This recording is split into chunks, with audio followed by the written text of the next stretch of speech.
प्रतिनिधि सभाबाट नेपाल नागरिकता दोस्रो संशोधन विधेयक 2082 पारित गरिएको छ। शनिबार अर्थात् असार 14 गते बसेको प्रतिनिधि सभा बैठकबाट उक्त विधेयक बहुमतले पारित गरिएको हो। यो सँगै एकल आमाका सन्तानले आमाको नामबाट नागरिकता पाउने बाटो खुलेको छ। विधेयकमाथिको छलफलमा सोधिएको प्रश्नको जवाफ दिँदै गृहमन्त्री रमेश लेखकले नागरिकताका विषयमा संविधान, कानुन र सरकारको धारणा स्पष्ट रहेको बताए।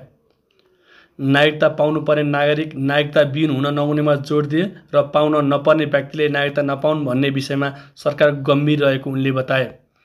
गैर आवासीय नेपाली नागरिकलाई पनि नागरिकता प्रदान गर्ने संविधानमा व्यवस्था गरिएको उनले बताए।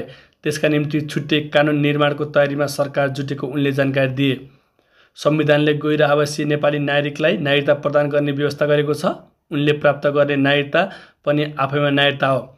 उनले भने, हामीले अरू नागरिकताको बारेमा पनि केही सीमाहरू तोकेका छौँ। गैर आवासीय नागरिकता प्राप्त गर्ने मानिसले नेपालमा आर्थिक, सामाजिक र आर्थिक अधिकार प्रयोग गर्न पाउने व्यवस्था गरिएको छ।